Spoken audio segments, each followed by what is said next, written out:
A paz do Senhor, meus irmãos, dando início aqui, essa é a nossa terceira aula, capítulo 3, na página 79. Vamos abordar nesta aula os aspectos da salvação.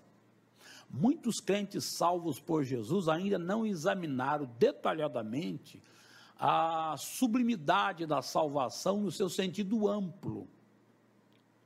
A salvação que Jesus Cristo efetuou no Calvário, muitos não ainda conseguiram descobrir o seu significado profundo dessa riqueza incalculável. Há uma certa frase dita da seguinte maneira: a graça só é valorizada por quem enfrentou a desgraça. Quem não conhece o estado de deplorável que o homem vivia, você e eu, não conheceram isto, talvez não consiga dimensionar o valor sublime e o alcance da graça. Portanto, vamos abordar agora nesse tópico 3, esses aspectos da salvação. A salvação considerando Deus como o doador e o homem como o beneficiário ou recebedor, nós dividimos ela em 3 aspectos: justificação, regeneração e santificação. E é interessante que esses aspectos todos são de forma simultânea, acontece um ato único quando a pessoa aceita, recebe Cristo como seu Senhor e Salvador. Vamos então aos slides e começaremos primeiro com a justificação. A justificação tem uma definição. A justificação pela fé, ela é o fundamento da provisão de Deus para a salvação dos pecadores e culpados. Justificar é um ato de Deus, tornar o homem justo por obra do Filho amado, quando por nós entregar a sua vida no Calvário. Esta é uma ideia profunda nessa doutrina.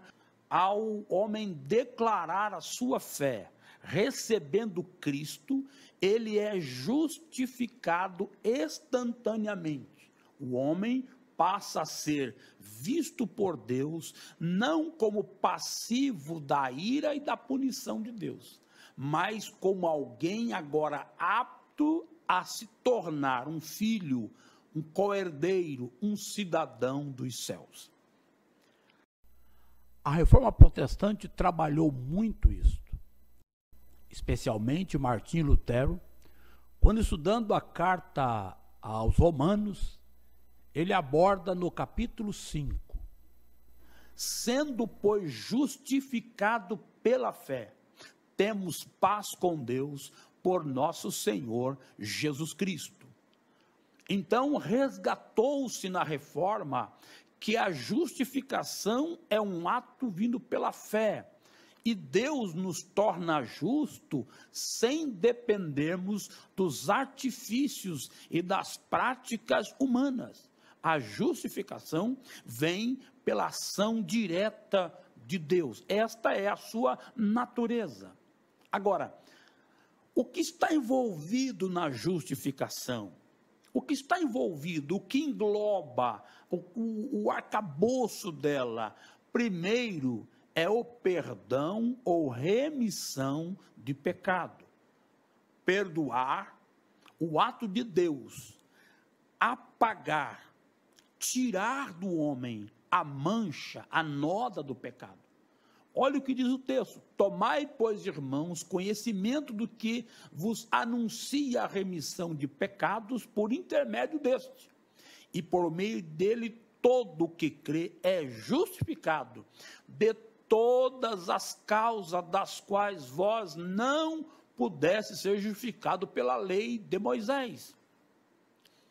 O escritor está dizendo que a lei não podia nos justificar. E eu gosto de dar detalhes nessa questão, porque a lei usava um terceiro irracional para dar ao racional qualquer privilégio. Exemplo: touros, carneiros, bodes, ovelhas e até pombos. Porém, a justificação por Cristo é um tanto quanto nós, porém sem pecado, que é dada a sua justiça aos homens, a justiça divina. Então, o perdão ou remissão, o apagamento, Deus tirou a culpa de nós, aquilo que nos condenava. O apóstolo Paulo escreve na carta aos Colossenses, a cédula que nos condenava, a cédula de acusação, Cristo cravejou na cruz. Então a cédula, quando Cristo rasga ela, ele efetua a remissão, tira, arranca a culpa que está sobre nós. Letra B, no que está envolvido na justificação, nós temos a restauração ao favor divino. Restauração. O pecador não incorreu simplesmente numa penalidade, mas ele perdeu também o favor de Deus, estando assim sujeito ao quê? A ira. A ira. O homem ficou exposto à ira de um Deus santo que não peca e que não tem na sua natureza nenhuma possibilidade de pecado. E eu imagino isto, um Deus, como duas peças do ímã, ao virar contrário, elas não se unem, ela repulsa uma da outra. O homem, ao cometer o crime espiritual, o pecado, a transgressão, a sua presença repulsava, Deus se afasta de nós, porque o pecado nos afasta de Deus. Mas quando a justificação, ela restaura esse favor, ela nos leva de novo ao nosso Criador.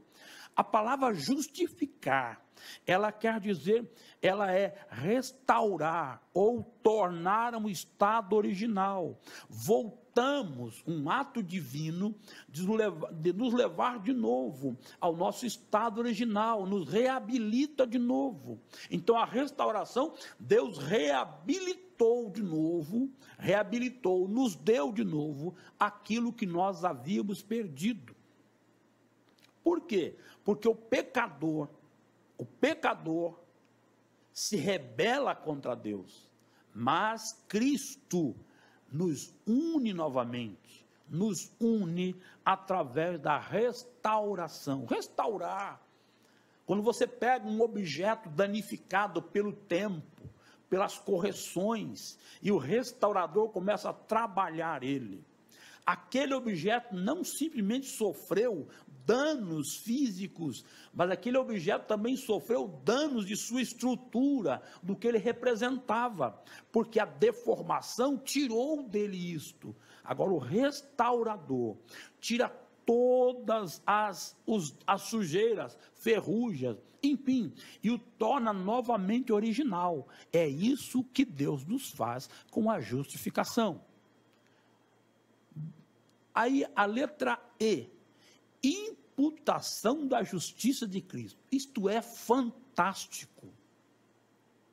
O imputar, Deus transfere. Eu faço uma analogia simples, para explicar a questão da imputação da justiça de Cristo.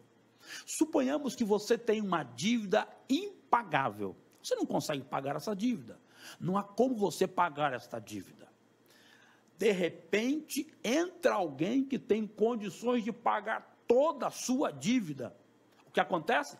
A sua dívida, o poder econômico daquela pessoa é imputado sobre você. Você passa agora a ter condições de pagar a sua dívida, porque alguém que tem esse poder aquisitivo incalculável transfere para você. E você passa a desfrutar desse benefício, não porque você tinha, não porque você conquistou, é porque alguém conquistou por você e imputou isto, ele transferiu para você esta justiça, a justiça de Cristo.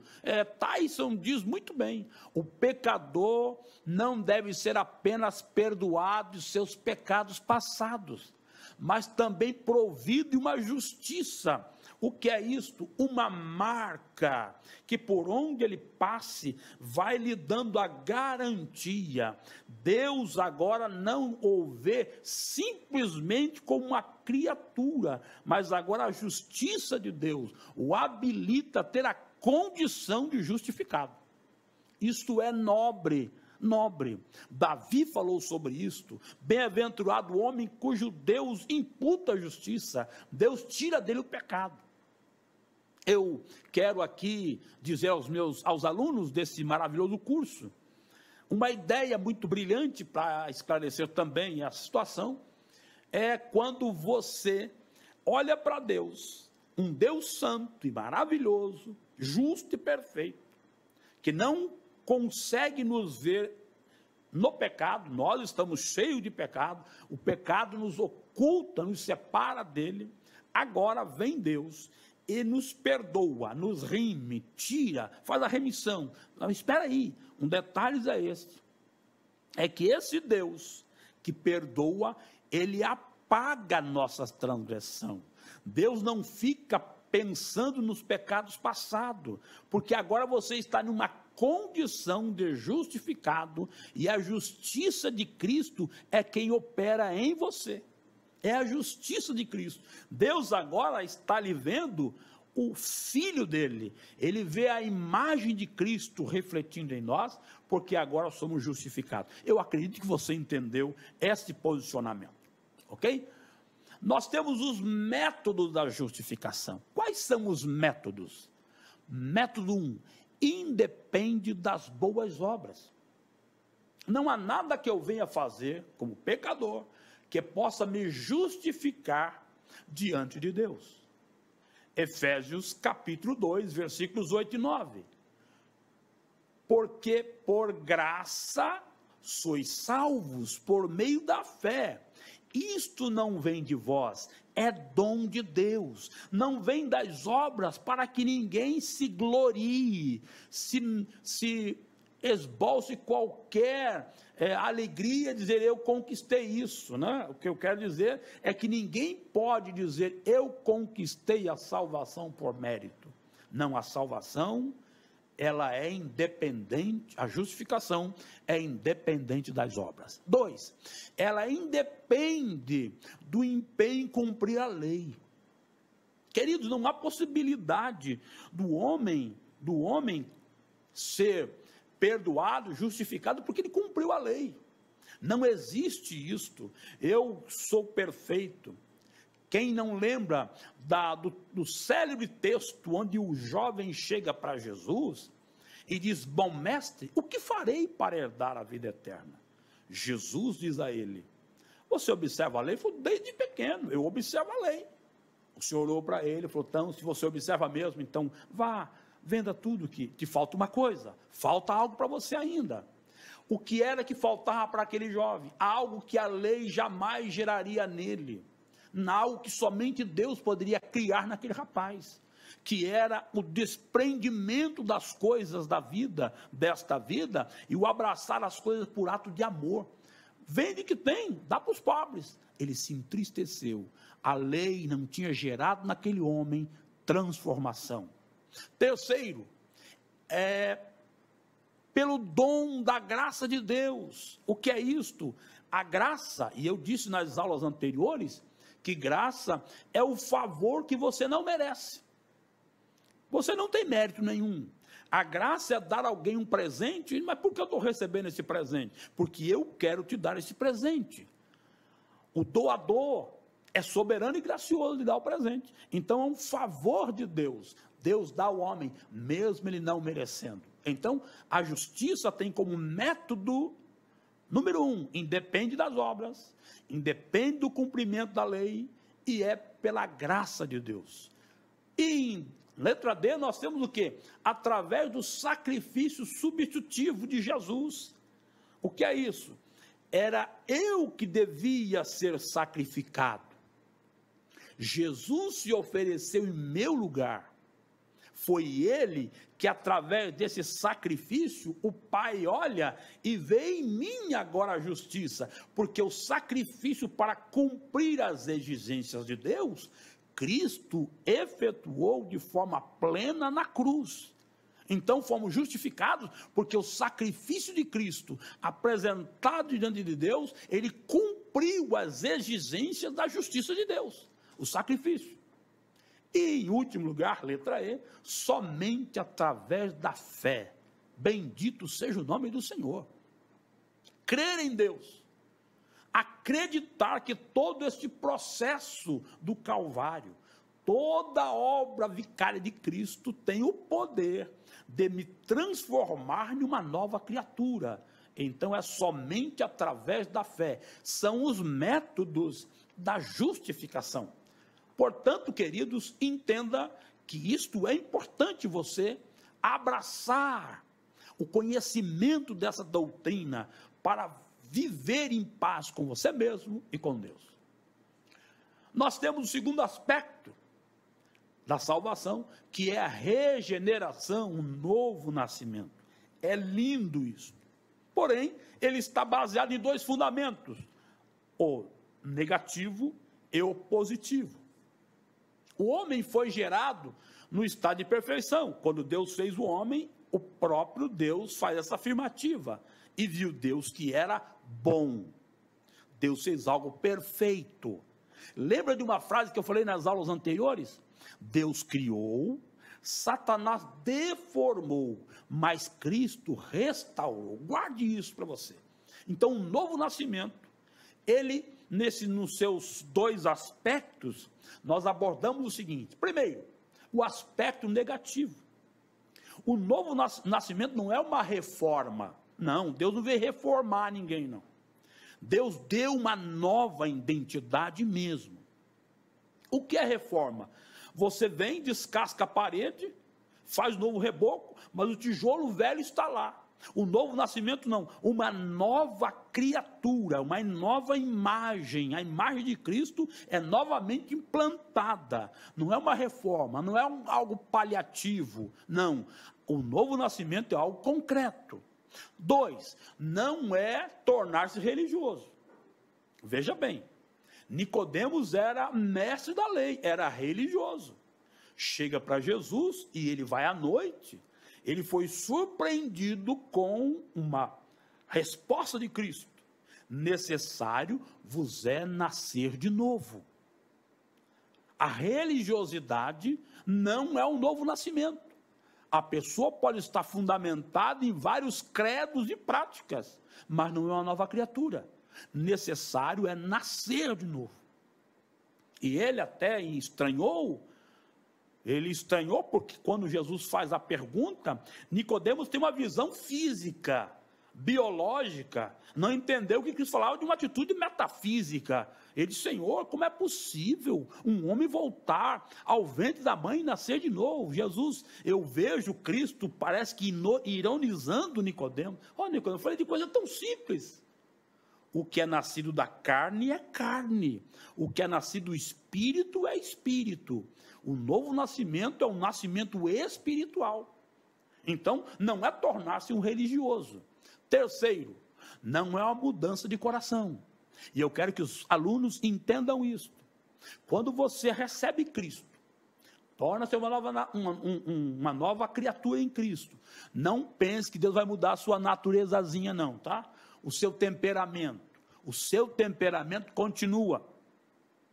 O que Deus vai dar a você é controle pelo Espírito Santo. O melancólico vai continuar melancólico, o fleumático, fleumático, sanguíneo, sanguíneo, ele continua. Não vai pensar que quando a pessoa aceita Jesus, do outro dia ele sai aí com a pele cintilando fogo. Não. É uma pessoa normal, mas dentro dele opera uma mudança consubstanciada, que é a obra do Espírito Santo. Então, não é uma mudança de coração. Deus arrancou um coração, agora trouxe um coração de anjo. Não, você vai continuar com o seu coraçãozinho mesmo, tendo todos os cuidados necessários. Mas, agora, dentro de você está reinando uma ação nova, que é do Espírito Santo. Ok? Nós, então, continuando nesse nosso pensamento, nós temos o aspecto positivo do novo nascimento. O que é?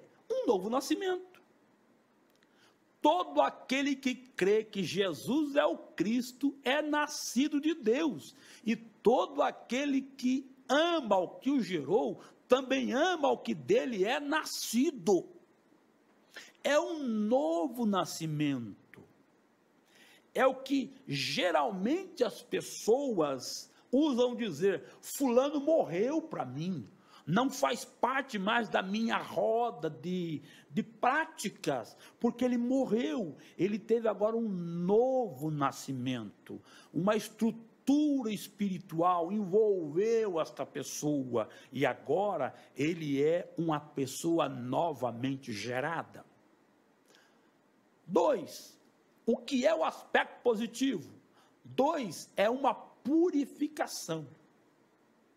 Olha, o que é purificar? E eu, na minha linguagem cabocla, vejo isto. O que é uma purificação? É quando Deus retira a nódoa, a mancha, as impurezas. Ele nos purifica. Somos purificados. A velha natureza sofre uma metamorfose, transformação. É a purificação. Mas segundo a sua misericórdia, ele nos salvou mediante o lavar regenerador, Tito 3,5. Isso sugere a purificação da alma, da corrupção da velha vida. Usando aqui, e eu sei que o tempo voa, mas usando algumas experiências, você percebe, a Bíblia fala do sabão do lavandeiro, a água purificadora do Antigo Testamento, onde a pessoa se banhava para purificar, não era uma sujeira comum, mas uma sujeira espiritual, e a salvação, bendito seja Deus, opera em nós a purificação. Em terceiro, é uma vivificação. Olha, Deus nos dá uma vida nova. Paulo diz: não mais vivo eu, mas Cristo vive em mim, e o viver que agora vivo-a no Filho de Deus. Nós temos uma nova vida, uma vida renovadora. O Espírito Santo gera em nós uma vida renovada, vivificada, com expectativas outras que o mundo não compreende. Pois bem, prosseguindo, nós temos uma criação. Olha, o aspecto positivo, estamos em quarto lugar, que é uma criação. Esse quarto ponto: assim que se alguém está em Cristo, nova criatura é. As coisas velhas já passaram. Escute bem isto, como Paulo trata em 2 Coríntios 5:7, e vai falando disso em Efésios 2:10, 4:24, e Gálatas 6:15. Então ele diz assim: as coisas velhas já passaram, eis que tudo se fez novo. Não é nem renovado, é novo. E por último, uma ressurreição. Veja, o batismo é tido como um sepultamento. Quando a pessoa é sepultada, ele ressuscita. Paulo diz que aqueles que morreram com Cristo, eu estou falando do aspecto de salvação, uma vez morto na sepultura da sua morte, ou lá na cruz, os que recebem a Cristo, eles são enterrados para o pecado, e agora tem uma ressurreição, nascem um novo nascimento, ressurgem. É interessante, a ideia que temos aqui da ressurreição, é o que acontece com o casulo da lagarta. Morre aquele bichinho feio, e de repente ressurge, bendito seja o Senhor, com algo extraordinário, colorido, lindo, que não assusta mais ninguém, porque agora teve uma mudança, uma ressurreição, uma nova vida em Cristo Jesus. Então, vamos agora para a necessidade do novo nascimento. Por que tem que haver o novo nascimento? E eu, sabendo o tempo que temos, eu começo a dizer a necessidade. Olha quais são.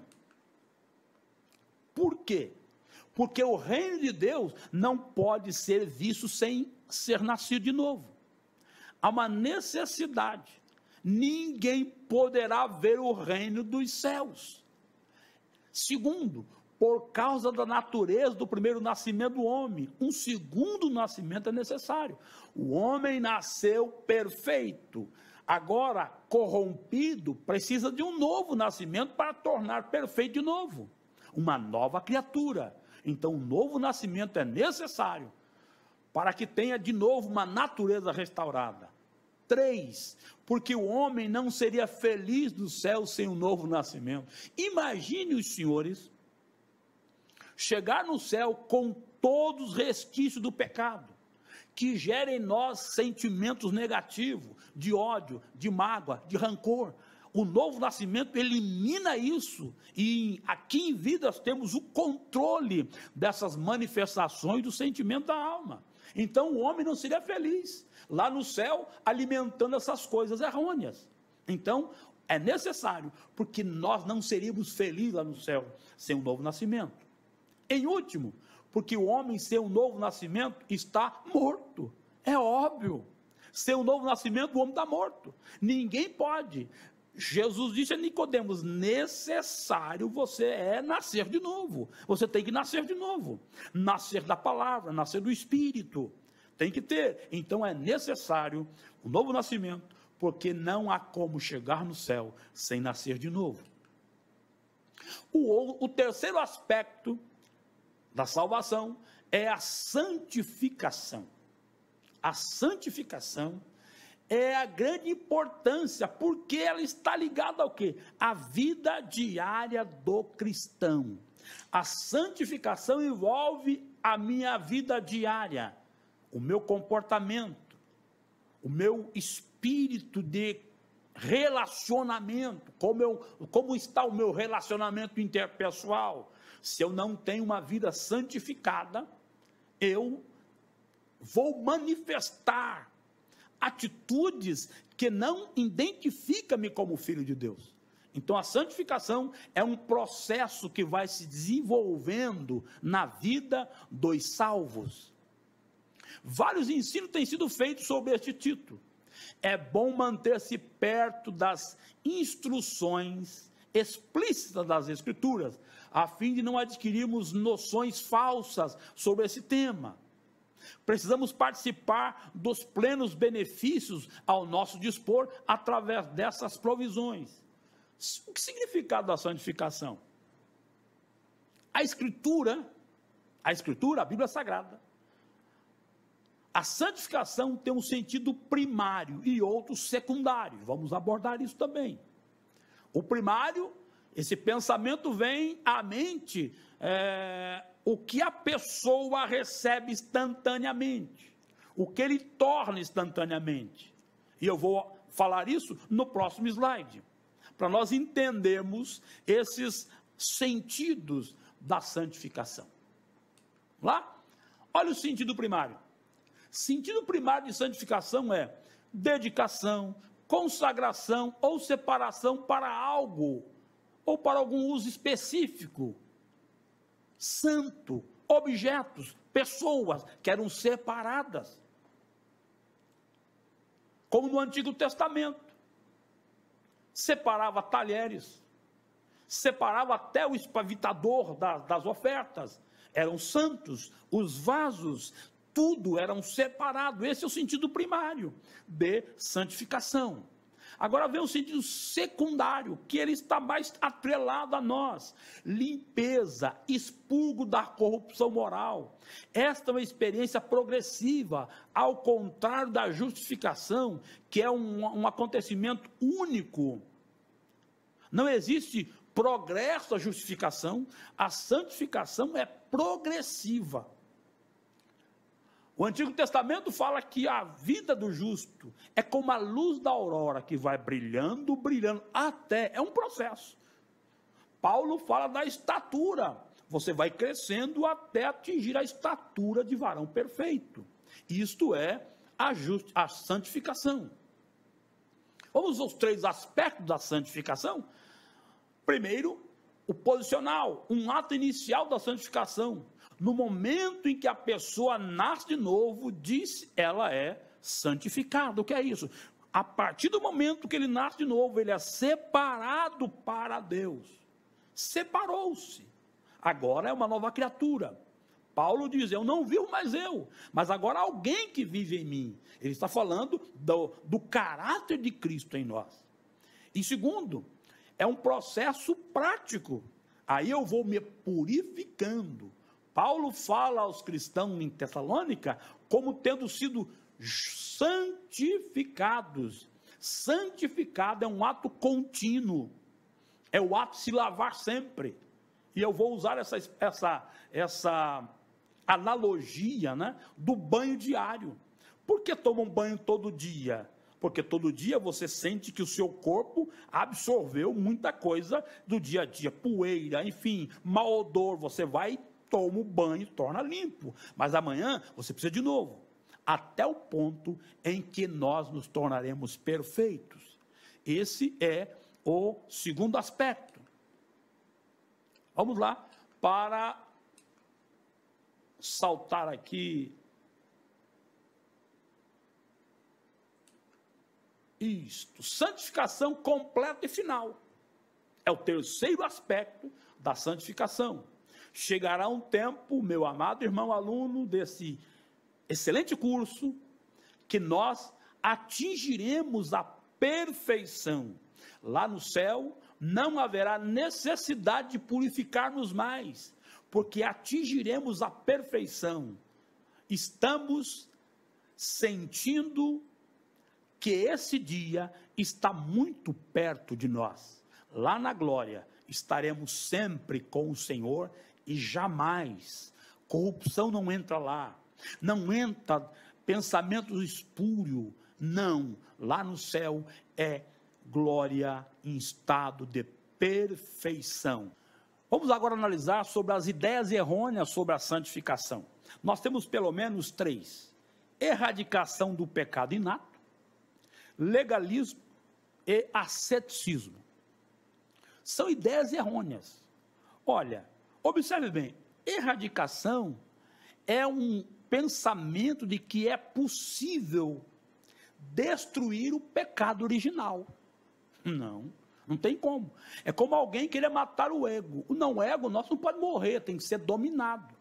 Então, muitos cristãos descobrem o fato de que o seu maior impedimento em chegar à santidade é a carne, a qual frustra a sua marcha para a perfeição. Como conseguir a libertação da carne? Aí nós temos essas 3 opiniões que são erradas: erradicação, o legalismo e o asceticismo.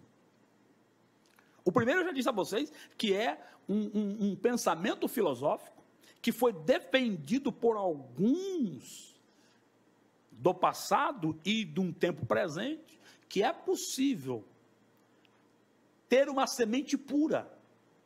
Uma semente pura. Como pensava reverendo Moon, eu agora terei filhos puros, que não tem mais o efeito do pecado original. Isto é impossível. Segundo, legalismo, observância de regras e regulamentos. Nós vemos isso como as pessoas fazem: carregar pedras na cabeça, fazer penitências, autoflagelação, cumprir leis e algumas regras, que já é o suficiente. Guarda de sábado, abstinência disso ou daquilo, são legalismo. Tenta jogar para as obras a possibilidade de alcançar a salvação, né? A observância de regras, regulamentos. Paulo ensina que a lei não pode de jeito nenhum santificar, assim como também não pode justificar. E o asceticismo é a tentativa de subjugar. Era uma prática que tinha na cultura romana o que nós chamamos do autoflagelação. Eu vou destruir a minha carne para libertar o meu espírito. É o que muitos, e há práticas dessa. O catolicismo romano empregou isso, chamado de autoflagelação, bater no seu próprio corpo. Havia uma corrente filosófica grega que dizia: quanto mais você pecar, você destruirá a sua carne e vai libertar o seu espírito, porque o pecado mata, de fato mata. Porém, quanto mais peca, não lhe dá possibilidade de libertar o seu espírito. Jamais. Esse é a ideia do asceticismo. Nós temos os 3 meios da santificação, claríssimo, que não corrobora com esses pensamentos errados, e que muitas pessoas tornam-se religiosas em suas igrejas, e acham que certas práticas, querido, eu quero dizer para vocês, que há muitos cristãos que acham que ir à igreja todo domingo lhe garante a salvação, dar o dízimo, usar determinada roupa lhe garante. Isso é legalismo. Se não houver uma transformação de dentro para fora, tudo aquilo que é exterior é só capa. Não estou dizendo que não tem mudança exterior, tem, porém elas têm que começar dentro. Muitas pessoas continuam tendo aparência de piedade, mas negando a eficácia dela. A salvação, a santificação começa de dentro para fora. Começa o seu homem interior e irrompe, se transborda para o seu homem exterior. E aí você passa a ter a imagem de Cristo. Os meios da santificação temos um lado divino, Deus Trino, o Pai nos santifica. Jesus, na oração sacerdotal, ele disse: Pai, santifica-os na verdade, a tua palavra é a verdade. O Pai nos santificando, o Pai nos purificando. Vocês vão ver na tela que o segundo lado é o Filho. Jesus Cristo, ao verter o seu precioso sangue, ele então nos santificou, porque o sangue de Cristo nos purifica de todo o pecado. O apóstolo João, na sua primeira carta, diz: se andarmos na luz, como ele na luz está, temos comunhão uns com os outros, e o sangue de Jesus Cristo, seu Filho, nos purifica de todo o pecado. Foi este texto que Martim Lutero, na sua campanha em tradução da Bíblia, resgatar a salvação pela fé e a justificação por Cristo, ele, segundo relatos, Satanás se apresenta a Martim Lutero com uma extensa ficha condenatória de atos que Martim Lutero havia feito. E ele, ao apresentar ao monge reformador, diz que Martim Lutero pegou a pena e molhou em tinta vermelha e escreveu no rodapé daquela lista esse texto que eu acabei de ler, e Satanás desapareceu, porque o sangue de Jesus nos purifica, nos santifica, nos liberta. E por último, para fechar, nós temos o Espírito Santo. O Espírito Santo nos santifica, ele traz no seu nome, Espírito Santo. Espírito Santo. Santificado pelo Espírito Santo. Eleito segundo a presciência de Deus Pai, em santificação do Espírito. O poder anterior e a unção do Espírito Santo são talvez os maiores agentes para nos dar a vida vitoriosa sobre a carne. O Espírito Santo produz em nós não somente o desejo, mas a prática santificadora. Ele comunica conosco, ele fala conosco. O Espírito Santo nos adverte: isso não deve, isso não pode. O que agrada a Deus é isso. Então, ele nos coloca no caminho da santificação diariamente. Portanto, meus queridos, que Deus abençoe você. Vamos realmente viver uma vida de santidade, porque está escrito, Paulo escreve aos Tessalonicenses: segui a paz com todos e a santificação, sem a qual ninguém verá o Senhor. Que Deus abençoe você. Até a nossa próxima e última aula, se assim Deus nos permitir nos dar vida e saúde. Eu espero você no nosso próximo encontro para a garantia da nossa salvação.